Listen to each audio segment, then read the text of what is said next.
श्री कावळे यांच्या दुःखद निधनामुळे मराठा क्रांती मोर्चाचा एक तळमळीचा कार्यकर्ता की ज्यांनी सातत्याने एकही मोर्चा चुकवला नाही, खरं तर त्यांनी असा दुर्दैवी निर्णय घ्यायला नको होता. कारण या निर्णयापासून त्यांच्या कुटुंबाला किती दुःख होतं आणि त्याची कल्पना त्यांना त्या क्षणाला नसते, परंतु आमच्यासारखी लोक ज्यावेळेला भेटायला येतात त्यावेळेला त्यांना किती अतीव दुःख झालेलं आहे याची आम्हाला कल्पना येते. त्यांच्या दुःखामध्ये आम्ही सर्वजण सहभागी आहोत. आदरणीय मुख्यमंत्री महोदयांना ही बातमी समजल्यानंतर ताबडतोब कॅबिनेट अर्धवट टाकून त्यांनी मला या ठिकाणी पाठवलं आणि त्यांचे कुटुंबीय इथं दाखल होत असतानाच, कारण आज थोडंसं ट्रॅफिकमध्ये मी अडकलेलो होतो, नाहीतर मी त्याच वेळेला इथं पोचलो असतो.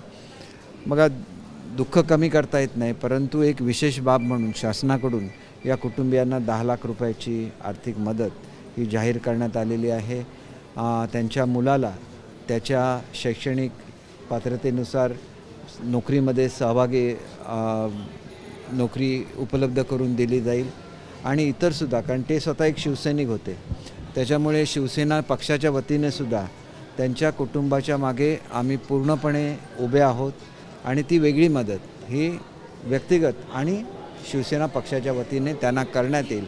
आमच्या मदतीने त्यांचं दुःख कमी होत नाही, परंतु ईश्वरांनी ह्या दुःखद प्रसंगामधून सावरण्याची त्यांना ताकद देवो अशी मी ईश्वरचरणी प्रार्थना करतो. त्यांच्या सर्व कुटुंबियांच्या दुःखामध्ये मी सहभागी आहेत आणि मी एक बघितलं की सगळं कुटुंब हे एकत्र इथं आलं, म्हणजे ते चुलत भाऊ असतील, त्यांचे मेहुणे असतील, बहीण असेल, सर्व लोक आलेत आणि ही जी कुटुंबाची एकी आहे तीच त्यांना सावरण्यासाठी मदत करेल याची मला खात्री आहे.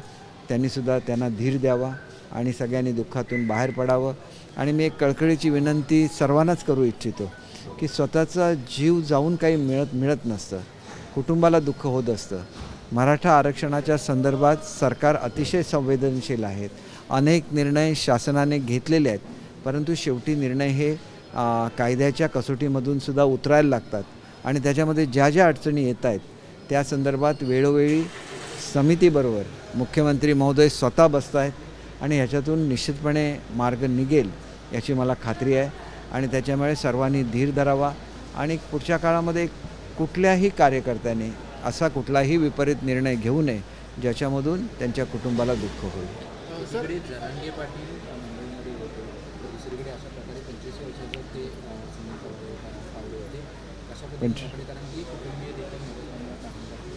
काय बघा, 45 वर्ष म्हणजे तरुण वयामध्ये त्यांनी हे केलेला मुलगा त्यांचा अवघा 20-22 वर्षाचा मुलगा आहे, 20पेक्षा सुद्धा कमी असेल त्याचं वय.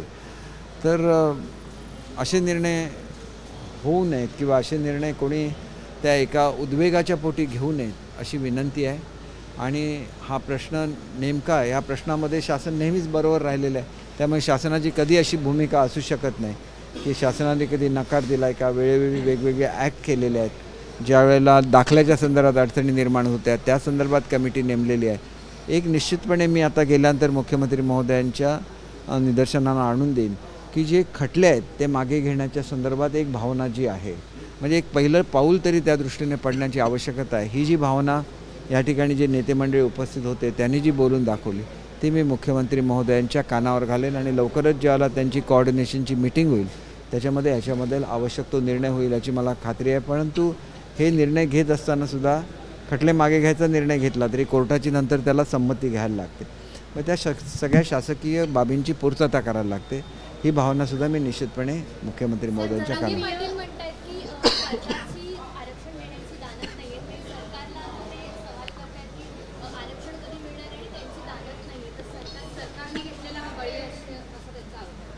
एक मी आपल्याला सांगायचे, सरकारला जर द्यायचं नसतं तर मग सरकारने ॲक्ट का केला असता, तो ॲक्ट हायकोर्टामध्ये का टिकला असता. शेवटी बघा, आता मी एखादी अशी नोकरी ॲश्युअर केली तर ती नोकरी ज्याला स्पर्धात्मक परीक्षा लागतात आणि त्याच्यामध्ये मी स्पेशल केस केली, उद्या जी त्याच्यासाठी इच्छुक मुलं आहेत ती कोर्टामध्ये जाणार, तो ह्याच्यापासून वंचित होणार. त्याच्याऐवजी ज्या मार्गाने त्याला नोकरी देता येते त्या मार्गाने ती नोकरी त्याला दिली पाहिजे. आणि सरकार जर पॉझिटिव्ह नसतं तर मग सरकारने हा ॲक्ट का केला हा सुद्धा प्रश्न आहे ना. ज्या नोकऱ्या गेलेल्या होत्या लोकांच्या त्यांच्यासाठी अधिसंख्य पदं का निर्माण केली हा सुद्धा प्रश्न आहे. एकच माझ्या लक्षात आलेलं आहे की ज्या सुविधा जशा ओबीसीना असतात त्या सर्व सुविधा मराठा समाजासाठी दिलेल्या आहेत, परंतु त्या सुविधा त्यांच्यापर्यंत पोचत नाहीत इफेक्टिवली. असं जर लक्षात आलं तर त्याच्या बाबतीत आम्ही प्रयत्न करू की त्या सुविधा जोपर्यंत प्रत्यक्षात आरक्षण मिळणार नाही तोपर्यंत त्या सुविधा पोचल्या पाहिजेत. ज्या ठिकाणी ओपनचा कोटा आहे, अनेक वेळेला अनेक ठिकाणी डिस्ट्रिक्ट ट्रान्सफर झाल्यानंतर कुठल्याही क्लासमधला मनुष्य आला तरी त्याला ओपनमध्ये टाकलं जातं. आणि त्याच्यामुळे मी ज्याला हे बघितलं, माझ्या खात्याची आता भरती सुरू आहे, त्यावेळेला मी ताबडतोब ती भरती थांबवली. सगळ्या जिल्हा परिषदेच्या CEOंची मीटिंग घेतली आणि त्यांना सगळं रोस्टर चेक करायला लावलं. एका जिल्ह्यामध्ये 200-300 ओपनच्या जागा निर्माण झाल्या आणि त्याला परत EWSचं आरक्षण आहे. मग त्याच्या 10% EWSचं आरक्षण आता त्या मुलांना, म्हणजे निदान त्या सेक्टरमध्ये तरी मराठा समाजाच्या किंवा ओपन सेक्टरमधली जी मुलं आहेत त्यांना तिथं न्याय मिळू शकेल. रुग्णालयाचा प्रश्न देखील त्यांनी दर्शवलेली आहे आणि त्याच्याबद्दलसुद्धा मी त्यांचा आभारी आहे की लवकरात लवकर त्या ठिकाणी जाऊन अंत्यसंस्कार होणंसुद्धा आवश्यक असतं, कारण 7-8 तासाचा प्रवाससुद्धा त्यांना करायचा आहे आणि म्हणून हॉस्पिटलच्या वतीने ॲम्ब्युलन्ससुद्धा त्यांना उपलब्ध करून दिलेली आहे. बघा, बोलून काही दुःख कमी होत नाही, झालेली वस्तुस्थिती आहे आणि आम्ही खरोखर दुःखी आहोत आणि त्यांच्या दुःखामध्ये सहभागी आहोत. रुग्णालयाची देखील आपण वेळोवेळी पाहणी करत असतात. काही अध्यक्ष राहुल नार्वेकर यांनी पाहिजे रुग्णालयाच्या त्या ठिकाणी गेले होते. त्या ठिकाणी अपुरा नर्स असेल किंवा औषध पुरवठा व्यवस्थित नसल्यामुळे त्यांनी डॉक्टरांवरती सरकारचा करताना आपल्याला पाहायला मिळते.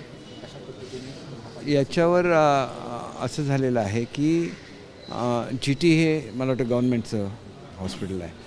गव्हर्नमेंटची जी खरेदी सध्या होते ही हाफकिनच्या माध्यमातून होते आणि त्याच्यामुळे गव्हर्नमेंटची जिथं खरेदी होते त्याच्यासाठी एक हाय पॉवर कमिटी नेमलेली आहे आणि 2-3 वर्षासाठी रेट कॉन्ट्रॅक्ट हे तयार करायचं. ते केवळ औषधांसाठी नाही तर सगळ्या मशिनरीसाठी सुद्धा रेट कॉन्ट्रॅक्ट करायचं की जेणेकरून हा जो दिरंगाई होते, टेंडर काढा, औषधं घ्या, त्याच्यामध्ये काय फरक असेल तर देता येतो. जिल्हा नियोजन मंडळाला सगळ्या मुभा दिलेली आहे की स्थानिक पातळीवर डॉक्टरांना खरेदी करायची असेल औषधं तर जिल्हा नियोजन मंडळातून त्यांना पैसे दिले जातात आणि त्याच्यामुळे मला असं वाटतं ही सिस्टम अधिक स्ट्रेंथन करायला लागेल आणि नवीन जो शासनाने निर्णय घेतला त्याच्यामुळे ही सिस्टम स्ट्रेंथन होईल.